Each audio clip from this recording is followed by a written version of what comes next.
Berdoa selesai.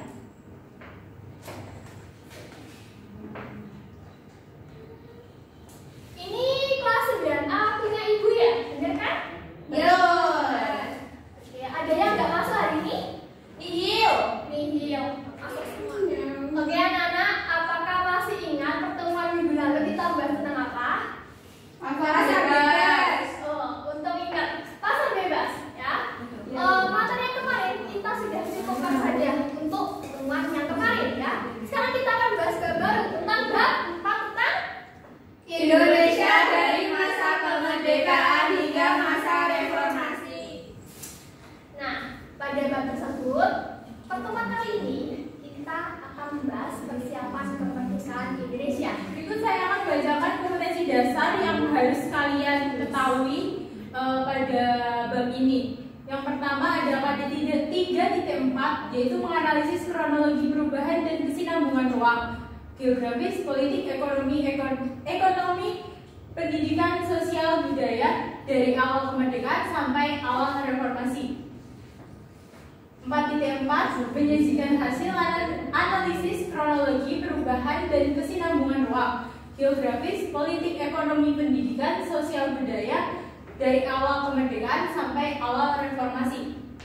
Selanjutnya, tujuan pembelajaran kita pada bab ini adalah yang pertama dapat menjelaskan kehidupan masyarakat Indonesia pada awal kemerdekaan. Dan pada kali ini kita akan menggunakan metode pembelajaran picture and picture. Nah, anak-anak, apakah tahu ini gambar tentang apa? Itu upacara kemerdekaan, Bu. Benar sekali, upacara kemerdekaan diperingati pada tanggal 17 Agustus. Nah, tentunya kemerdekaan yang kita nikmati saat ini itu atas berkat pengorbanan dan juga perjuangan dari tokoh-tokoh pahlawan pendahulu kita. Nah, oleh karena itu kita sebagai murid, sebagai siswa paling tidak ingin tahu ya sejarah tentang proses kemerdekaan Indonesia. Nah, di sini tuh ada 6 materi yang akan dibahas hari ini. 6 atau 4 ya, Bu? 6 materi. Ada slide selanjutnya soalnya ya. Ya, Bu. Yang pertama ada pembentukan BPUPKI. Yang kedua PPKI. Ketiga Rengas Dengklok. Yang keempat perumusan teks proklamasi. Selanjutnya yang kelima baru proklamasinya dan keenam terbentuknya NKRI. Nah, anak-anak diharapkan mengingat 6 materi tersebut. Paling tidak urutannya itu diingat ya. Soalnya nanti bakal ada LK lembar kerja yang harus anak-anak kerjakan dan juga dipresentasikan di depan kelas.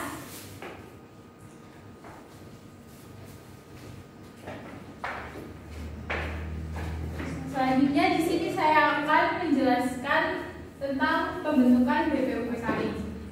Mungkin ada yang bisa membantu saya untuk membaca? Saya. Ya.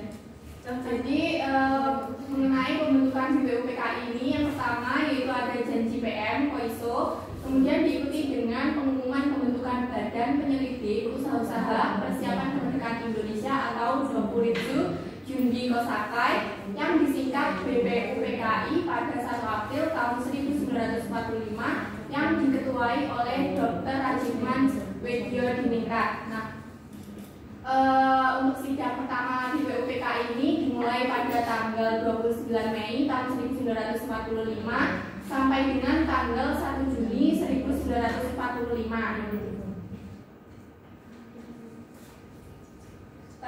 Ini yang membahas mengenai Pancasila. Kemudian yang ketiga yaitu sidang kedua BPUPKI tanggal 10 sampai 17 Juli 1945 yang membicarakan mengenai rancangan UUD. Baik, di sini saya akan menjelaskan tentang pembentukan BPUPKI. Seperti yang telah tertulis di PPT, BPUPKI ini merupakan perwujudan dari janji PM Koiso yang merupakan seorang kepala atau pimpinan kedudukan Jepang yang berada di Jawa. BPUPKI ini dibentuk dan diumumkan pada tanggal 1 April 1945 dengan Ketua DRKRT Rajiman Weddiodiningrat. BPUPKI ini bertugas untuk menyelidiki hal-hal apa saja yang diperlukan untuk membentuk sebuah negara dan untuk mewujudkan kemerdekaan negara Indonesia. BPUPKI sendiri melakukan sidang sebanyak 2 kali. Yang pertama, seperti yang tertulis di PPT, pada tanggal 29 Mei 1945 dan dari tanggal 1 Juni 1945. Sidang pertama ini membahas mengenai Pancasila. Sidang kedua dilakukan pada tanggal 10 sampai 17 Juli 1945. Di sidang kedua ini BPUPKI membicarakan tentang rancangan Undang-Undang Dasar yang akan digunakan setelah Indonesia merdeka. Next. Selanjutnya siapa yang ingin baca? Saya, Bu. Baik, silakan. Pembentukan PPKI, Panitia Persiapan Kemerdekaan Indonesia (PPKI) atau Dokuritsujubi Inkai yang dibentuk pada tanggal 7 Agustus 1945 itu ketuanya I.R. Soekarno.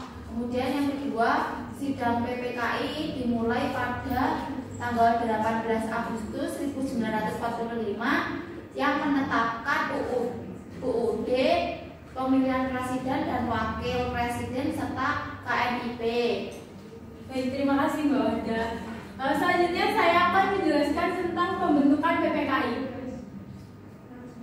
PPKI atau Dokuritsujubi Inkai dibentuk pada tanggal 7 Agustus 1945. PPKI ini bertugas untuk melanjutkan tugas-tugas serta rancangan-rancangan yang telah dibentuk oleh BPUPKI. Nah, pada masa pembentukannya PPKI ini melakukan sidang pada tanggal 18 Agustus 1945 dengan pembahasan yaitu menetapkan Undang-Undang Dasar, memilih presiden dan wakil presiden serta mengesahkannya, dan membentuk KNIP. KNIP ini adalah salah satu badan atau komite yang bertugas membantu tugas presiden dan wakil presiden dalam masa jabatannya. Next. Dan selanjutnya ada peristiwa Rengas Dengklok. Silakan, apakah ada yang mau membaca? Saya, Bu. Silakan, Mbak.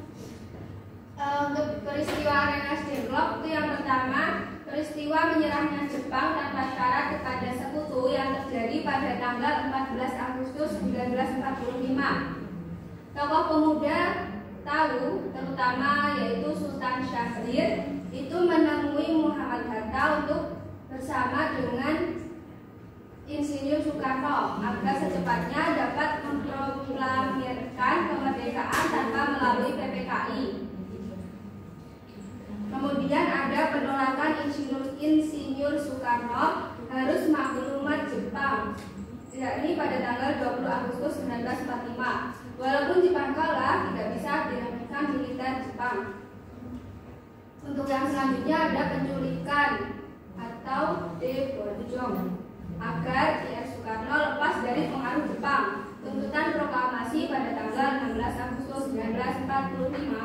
Baik, terima kasih. Selanjutnya saya akan menjelaskan tentang peristiwa Rengas Dengklok. Peristiwa Rengas Dengklok ini terjadi pada tanggal 16 Agustus 1945. Peristiwa ini terjadi didasari dengan menyerangnya Jepang kepada sekutu pada tanggal 14 Agustus 1945. Tokoh pemuda yang bernama Sultan Syahrir yang mengetahui hal itu langsung menemui Muhammad Hatta untuk membawa Muhammad Hatta ke IR Soekarno agar IR Soekarno secepatnya memproklamasikan kemerdekaan Indonesia tanpa PPKI. Artinya golongan muda ini tidak ingin kemerdekaan Indonesia ada campur tangan dari pemerintahan Jepang. Namun hal ini ditolak oleh Insinyur Soekarno karena beliau meyakini bahwa mereka harus meyakini maklumat Jepang yakni pada tanggal 24 Agustus 1945. Karena walau Jepang kalah dari sekutu, Jepang tidak bisa diremehkan kekuatan militernya.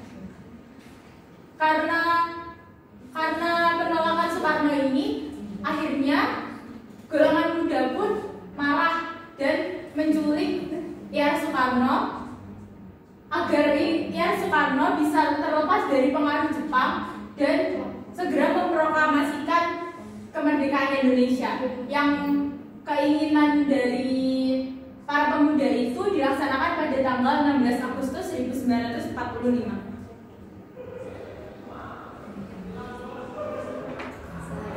Nah, selanjutnya ada perumusan teks proklamasi kemerdekaan.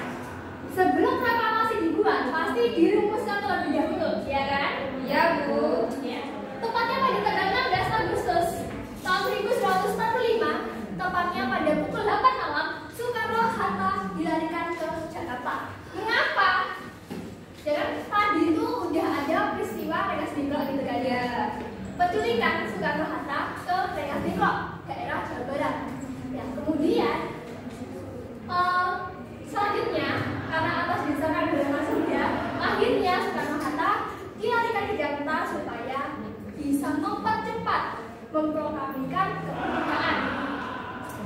Selanjutnya proklamasi yang telah kita ketahui saat ini itu atas dua pemikiran dari Insinyur Soekarno, Muhammad Hatta dan juga Ahmad Surbadjo. Selanjutnya, nah ada pun di sini masa-masa proklamasi. Proklamasi itu disebut juga momentum yang penting, langkah awal ya untuk negara di Indonesia. Negara Indonesia diakui secara internasional tepatnya pada tanggal 17 Agustus tahun 45. Negara pertama yang mengakui kemerdekaan negara Indonesia adalah negara Mesir. Selanjutnya, nah anak-anak coba perhatikan gambar yang ada di PPT terlebih dahulu. Sudah diperhatikan? Sudah, Bu. Gambar-gambar di atas ini mewakili dari 6 materi yang dijelaskan tadi. Sekarang anak-anak coba untuk mengurutkan gambar ini ke dalam suatu peristiwa agar logis dan urut secara sistematis, gitu ya. Nah, Ibu memiliki LKPD. LKPD di sini berisikan gambar-gambar yang sesuai dengan PPT tadi. Nah, kalian sebagai murid bisa mengurutkan yang mana gambar-gambar tersebut ini mencerminkan peristiwa yang Ibu jelaskan tadi secara urutan, gitu ya. Nah, tentunya jangan lupa LKPD ini diberikan nama lengkap. Jangan lupa nama lengkap, nomor absen. Bisa langsung diurutkan di sini. Oke? Untuk pembentukan kelompok masih ingat ya tentang pembentukan kelompok yang Ibu buat kemarin? Masih ingat? Bu. Ya. Silakan berkumpul dengan kelompoknya. Selanjutnya setelah saya jelaskan tadi dan kalian berdiskusi, apakah ada yang bisa mengurutkan peristiwa di atas sesuai dengan urutan kejadiannya? Ya silakan. Saya yang pertama itu yang nomor 6, Selanjutnya, terus nomor 5. sudah. Ada yang lainnya? Saya Selanjutnya, habis itu nomor 1, kemudian Kurang 2? Saya, Bu. Ya. Yang selanjutnya itu nomor 4, terus terakhir nomor 3 NKRI. Iya, betul. Tadi yang menjawab nomor 1 dan nomor 6 dan 5 itu ada peristiwa apa? Apakah kalian ingat yang pertama dan kedua? 6 dan 5 peristiwa rapat apa? BPUPKI Dan PPKI. betul. Selanjutnya yang ke 1 dan 2 itu peristiwa Rengas Dengklok, Bu. betul. Selanjutnya itu ada tulisannya Perumusan proklamasi. betul. Yang terakhir, 2 yang terakhir, silakan. Proklamasi. Yang nomor 4 ya proklamasi kemerdekaan, dan yang terakhir terbentuklah Negara Kesatuan Republik Indonesia. Ya betul sekali. Jadi bisa dipahami ya materi hari ini. Bisa.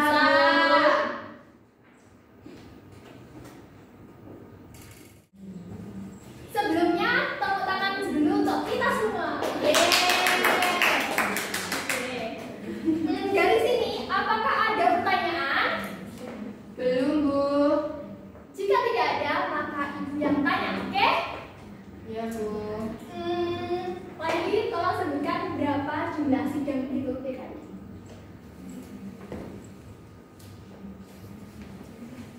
Ada 2 sidang, Bu. 2 sidang, benar sekali. Yang pertama bahas tentang, Pancasila. yang kedua UUD. benar sekali. Dan terasa jam pelajaran kelas kita sudah selesai ya. Tadi sayangkan sekali. Tadi diskusinya alhamdulillah cukup asik dan sangat-sangat bagus. Tepuk tangan dulu untuk kita semua. Untuk pertemuan berikutnya bisa ditingkatkan kembali, oke? Oke, Bu. Paling gampangnya seperti saat seperti ini gitu loh, ya? Ya, Bu. Untuk pekerjaan rumah kalian, silakan kalian baca dan pahami materi selanjutnya supaya untuk pertemuan minggu depan kita bisa berjalan dengan lancar. Silakan ketua kelas diakhiri. Untuk mengakhiri kegiatan kelas hari ini, marilah kita berdoa menurut kepercayaan masing-masing. Berdoa mulai.